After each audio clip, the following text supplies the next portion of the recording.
Natatakot siyang baka maghinala ito kapag nalaman itong itinago ng mga Mondragon ang katotohanan ngayon sa kanya.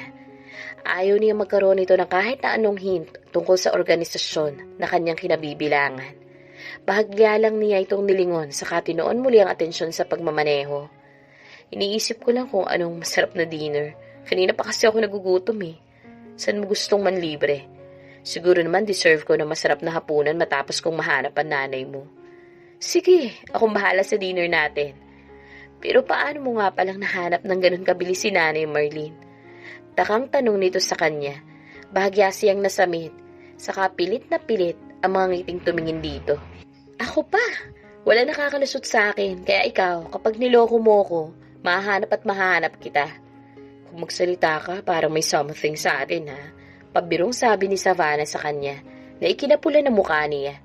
Pinamulahan na rin naman ang mukha si Savannah na mapagtanto ang sarili nitong biro. Umayos ito ng upo na nahimik. Ramdam niya ang tensyon sa pagitan nila ng mga sandaling iyon. Ano nga ba si Savannah para sa kanya? Bakit kapag nakikita niya itong malungkot, may bahagi ng puso niya na hindi mapakali at gustong-gusto niya itong mapasaya?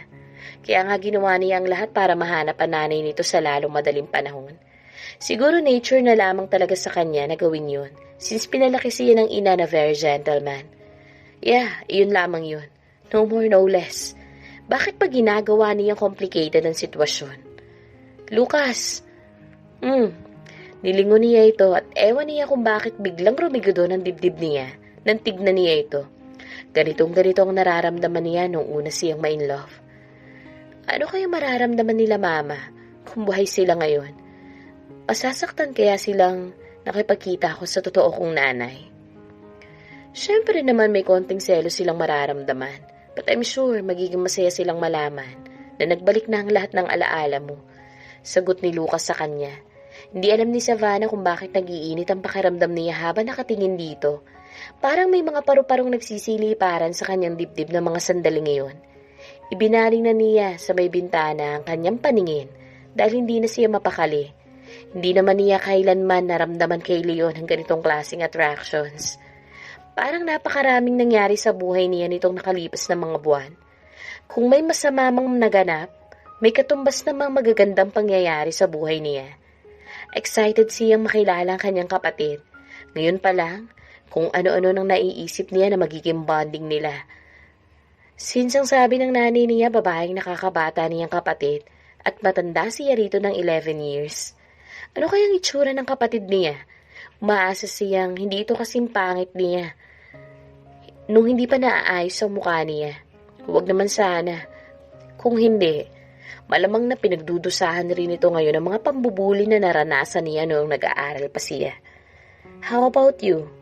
Anong mararamdaman mo kung sakaling malaman mo na nabuhay pa pala ang mga nag-ampon sa'yo? Tanong ni Lucas sa kanya. Natawa siya. Saan nga ganun lang yun, diba? Saan nga buhay pa sila? Sabi niyang biglang nakaramdam ng lungkot nang maalala ang mga magulang. Inampon lang nila ako pero never nilang pinaramdam sa akin na hindi nila ako tunay na anak. Kaya never kong kinuwisto ng pagkatao ko. Except kapag tinitingnan ko mukha ko sa salamin. Nanahimik lang si Lucas. Napansin niyang kanina pa ito waring atubili. Lucas, may dapat ba akong malaman? Bigla tuloy na itanong niya rito. Huminga lang ito ng malalim saka umiling. Pa, may dapat pa ba akong malaman tungkol sa pagkatao ni Savannah? I'm sure may dahilan kung bakit siya kinupkup ng mga Mondragon. Aniya sa ama. Nangunot ang noon nito. Bakit biglang naging interesado ka kay Savannah? Tanong nito sa kanya. Pa, binabantayan ko siya. Nasa puder ko siya. Kaya dapat lang na malaman kong lahat ng tungkol sa kanya. Ano pa ba sa palagay ninyo ang dahilan? Hindi makapaniwalang tanong niya sa ama. Napangisi ang matanda saka makahulugang tumitig sa kanya. Talaga bang yan lang ang dahilan ha, Lucas? Pa! I was not born yesterday, son. Papunta ka pa lang, pabalik na ako. Sabi nito, saka nagsindi ng tabako. Besides, kilala kita. Halos paanas lamang nasabi nito sa kanya. Saka nawala na sa screen. Napahampas siya sa mesa. Napipikon siya sa ama kapag ganitong nasa gitna sila ng pag-uusap. Bigla na lamang itong mawawala sa ere. Kung hindi nga lamang may mga mahalaga siyang misyon, lilipad siya kung nasan man ito para makapag-usap sila ng personal. Hindi ganitong sa screen lamang siya nakakapag-usap. At anytime ay pwede siyang pagbabaan ng telepono. Kapag ayaw nitong sagutin ng tanong niya, binuksan niya ang kanyang laptop at pinag-aralan ng files ng mga Mondragon. Pakiramdam niya may itinatago sa kanyang ama. Nagsindi ng sigarilyo si Lucas. Matagal na siyang nag-quit sa paninigarilyo. Ngunit kapag ganitong may nahihirapan siyang makuhang impormasyon, napapahit-hit siya. Itinaas niyang muka ng dugoong lalaki saka sinenyasan ang isa sa kanyang mga tauhan. Ikaw na bahala sa kanya. Kapag hindi mo napatuga, alam mo na kung anong gagawin mo sa kanya. Humithit lang siya ng isa, saka itinapon na sa sahigang hawak na sigarilyo. Nagmamadali na siyang sumakay sa kanyang motorsiklo at mabilis siyang pinasibad. Ang kanyang mga tauhan na ang bahalang tapusin ang kung ano man dapat tapusin ng mga ito sa lalaking kinidnap nila kanina. Nang makalayo na sa kanilang hideout, mabilis niyang tinawagan si Savannah. Hello? Dinig niyang sabi nito. Magbihis ka, sa labas tayo magdi-dinner ngayon. Sabi niya rito, saka mabilis nang pinindot ang end button. Halos paliparin na niya ang kanyang sasakyan para makarating sa kanyang kondo. Hindi niya alam kung ano itong nangyayari sa kanya, pero para siyang isang teenager na nagbibinata. Ewan ba niya kung bakit hindi siya mapakali kapag hindi niya nakikita si Savannah. Masyado na siyang paranoid. Iniisip niyang may mangyayaring masama dito kapag hindi siya nito kasama. Alam niyang may hindi pinagtatapat sa kanyang ama. Nagtapon ng basura si Savannah habang naglalakad sa hallway ay nakasalubong niyang lalaking minsan na niyang nakasabay sa elevator.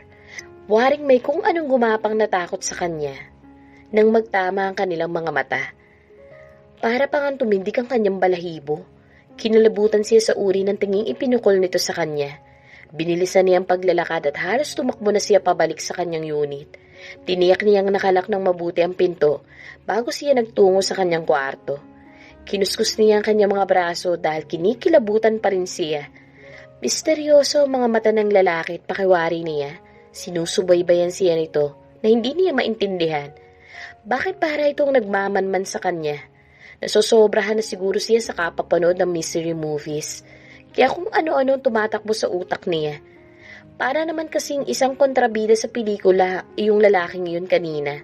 Lalo pat sa tuwing magkikita sila, naka-all black ito at may suot pang cap. Humihingal si Savannah na makapasok sa loob ng unit. Saktong kalalak lamang niya ng pinto ng kwarto niya nang tumawag si Lucas. Pinagbibihi siya dahil lalabas daw sila at magdi-dinner ngayong gabi. Biglang nawala ang lahat ng takot niya. Knowing na makakasama niya ngayon ang lalaki.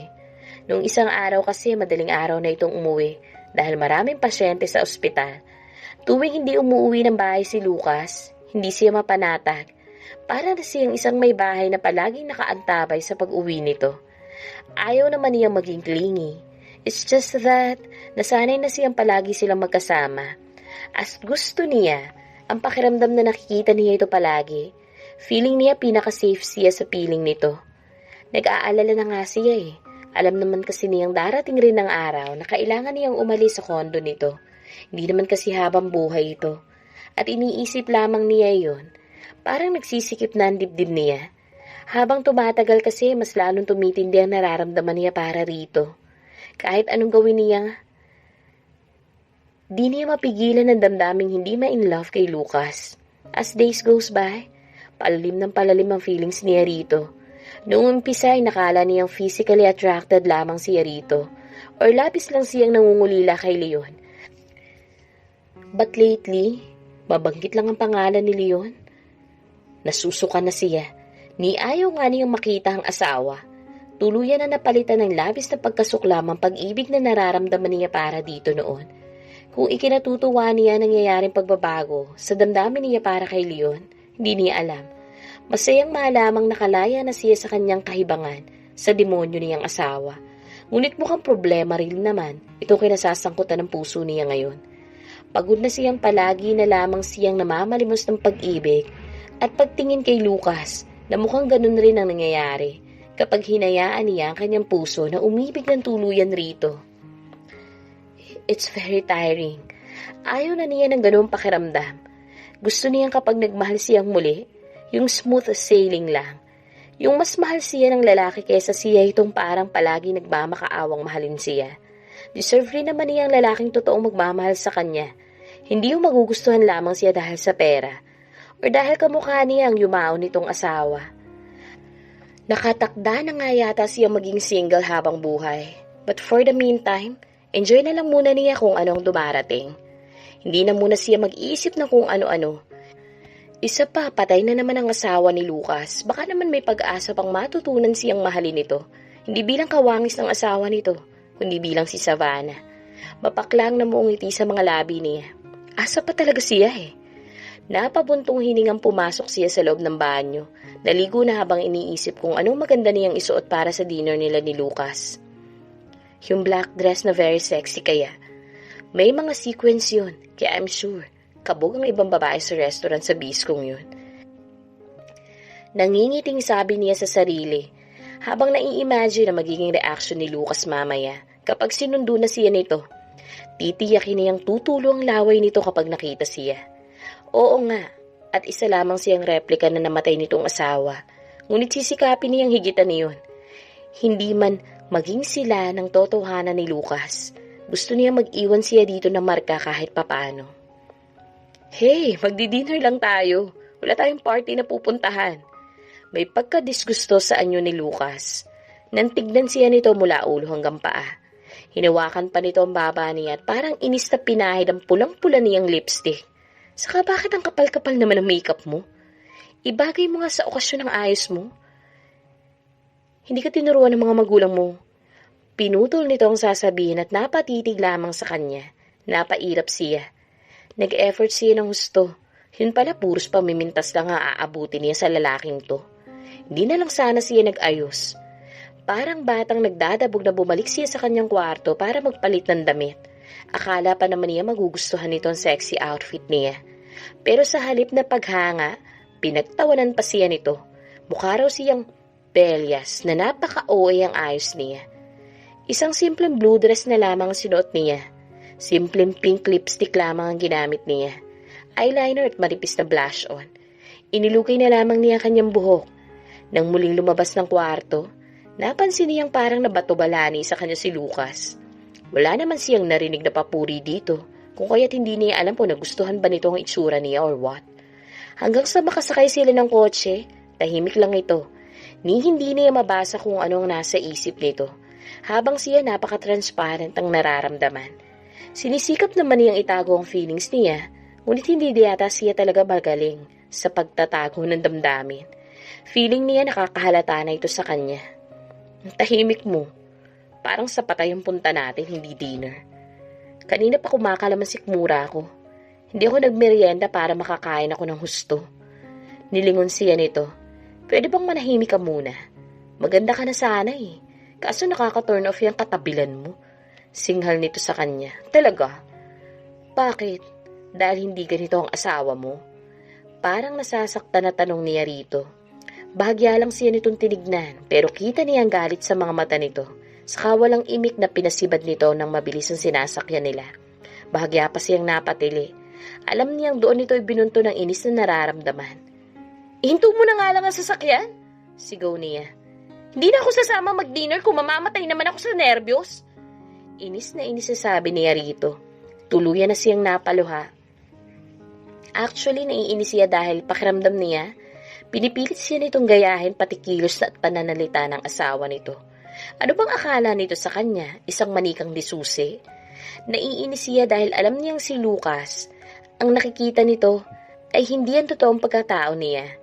Mabilis na nagpreno ang sasakyan. Muntikan pa siyang mauntog. Mas lalong tumindi ang inis na nararamdaman niya. Galit nang bumaba siya. Hinihintay niyang pigilan siya ni Lucas ngunit wala itong kibo sa kinauupuan. Napakagatlabi siya. Parang gusto niyang pagsisihan na bumaba siya ng kotse nito. Ngunit nandito na siya, kaya kailangan panindigan niya. Nang mga sandaling iyon, di niya alam kung saan siya pupunta. Bigla niyang naisip si Leon, kung kaya't tinawagan niya ito. Hello, Leon? Napapaluhang sabi niya. Are you crying? Nag-aalalang tanong nito sa kanya. Pwede ba tayo magkita ngayon? Halos paanas lamang na tanong niya rito. Si Leon ang pinakahuling tao na gusto niyang makasama. Ngunit since wala siyang ibang maisip na tawagan, ito na lamang ang kinontak niya. Naiinis talaga siya kay Lucas Ni hindi man lamang siya nito pinigilan. Nung bumaba siya ng sasakyan, talagang wala man lamang itong pagpapahalaga sa kanya. Nagmamaktol na napakagatlabi siya. Hey, Lucas, what's wrong? Narinig niyang tanong ng nasa kabilang linya. Bakit napatawag ka?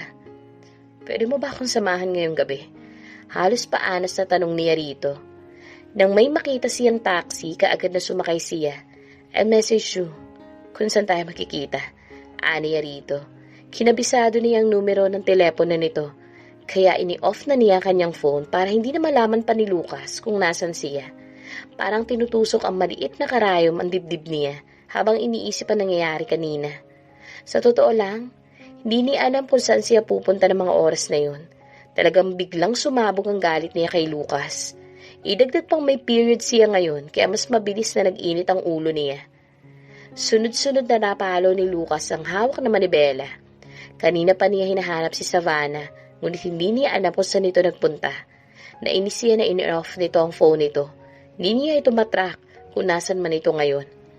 Next time, magpapagawa siya sa mga tauhan niya ng tracking device na kahit naka-off man ang phone nito or kahit nasan man ito mahahanap at mahahanap pa rin niya. Hindi naman kasi niya inaasahang may katigasan ng ulo ng babaeng yun, kaya simpleng tracking device lang ang ginamit niya. Isinuklay niya ang kanyang isang kamay sa kanyang buhok. Nai-stress na siya. Hindi niya alam kung bakit bigla na lamang nag-init ang ulo niya rito kaya nasigawan niya ito. Ang totoo naninibago siya sa tinatakbo ng kanyang damdamin para kay Savannah. Alam niyang kahit na anong pigil ang gawin niya, may unti-unting umuusbong na espesyal na damdamin para kay Savannah. If this is good or not, hindi niya tiyak. Naguguluhan siya. Baka naman kasi dahil kawangis ito ng pinakamamahal niyang asawa, kaya siya nagkakaganito. He was trying to call Savannah, ngunit talagang naka-off ang telepono nito. Nanggigigil siya sa inis. Inisa-isa na niya ang maaaring puntahan ito. Kinontak rin niya ang ina nito para ipaalam ang nangyari. Pasensya ka na sa kanya, iho. May katigasan talagang ulo ng batang yun kaya napapahamak. Pero huwag kang mag-alala. Uuwi rin yun. Baka nagpapalipas lang ng sama ng loob. Malumanay na sabi ng matanda sa kanya. Ngunit pagkarinig niya ng salitang napapahamak, mas lalong hindi siya mapakali. Savannah, where are you? Ginalugod na niya mga restaurant sa maaari nitong tambayan. Hanggang makita niya ito sa isang mamahaling hotel, nagkakape kasama si Leon. Napayukom ang kanyang palad. Maya-maya laglag ang balikat na nagbalik siya sa kanyang sasakyan. Ngunit maya-maya pumasok ulit siya sa loob ng hotel. Naupo sa pinakasulok ng restaurant na kinaroroonan ng mga ito. Umorder rin siya ng kape. Napatiimbagang siya nang makitang inakbayan pa ni Leon si Savannah at mukhang may kung anong seryosong pinag-uusapan. I don't know what's going on in your head, Savannah. Pero para pagtiwalaan mo pa ang lalaking muntika ng pumatay sa'yo, isa yung katangahan, aniya sa sarili, habang pinagmamasdan ng mga ito. Waring gusto na niya suguri ng mga ito, ngunit pinigilan niya kanyang sarili. Nang mga sandaling iyon, gusto lang naman ni Savannah na may isang tao makikinig sa kanya. Hinayaan lang niya na magpaka-gentleman sa kanya si Leon. Hindi naman niya ipapaalam dito kung ano ang totoong dahilan ng ipinagpuputok ng butsi niya ngayon. Ang totoo, nag-imbento lang siya ng kwento kay Leon para lang makaiyak siya ng husto. Gusto lang talaga niyang umiyak ng umiyak pero never niyang pagtitiwalaan pa si Leon. Baka walang hiya naman pala ng brother-in-law mo. Gusto ko niyang pagsamantalahan? San ba siya? Ako mismo ang susuntok sa kanya. Tila gustong magwala sa galit ni Leon nang marinig ang inimbento niyang kwento. It's okay. Tinadyakan ko na siya sa bayag. Siguro namamagana yun sa mga oras na to. Ani ang gustong pagsasampalin si Leon habang tinitignan nito. Concern na concern nito. Paano namang napakabuti nitong tao? Ngunit hinayaan na lamang niya ito maging mabait sa kanya. Naalala tuloy niya nung sinusuyo pa lamang siya nito. Ganito rin ito sa kanya. Handang makinig sa lahat ng mga hinaing niya sa buhay. Ngunit bago ang lahat ng iyon na maging mag-asawa na sila at makuha na nito ang gusto sa kanya. Napakurap-kurap siya habang tinititigan niya si Leon. Hanggang ngayon, hindi pa rin siya makapaniwala na minsan sa buhay niya binulag siya ng labis-labis niyang pag-ibig dito. At ngayong umiibig siya kay Lucas, hindi niya hahayaang mangyari pang mabulag na naman siyang muli. Habang maaga pa, kailangan na niyang supilin ito nararamdaman niya para dito. Ngunit paano ba niya gagawin yun? Kapag nagmahal pa naman siya, todo-todo. Binibigay niya ang lahat at wala siyang itinitira pa para sa kanyang sarili. I have to love myself first, anang utak niya. Napakaganda ko na ngayon. Para hindi ko unahing mahalin ang sarili ko. Dagdag pa niya sa sarili. Umayos siya ng upo. Napakulot ang noo niya nang mula sa sulok, matanawan niya si Lucas na nakatingin sa kinaroroonan nila. Anak ng teteng. Paano siya masundan ng lalaking to? Naiinis siya, ngunit may bahagi ng puso niya ang natutuwa na nag-aalala pala ito sa kanya.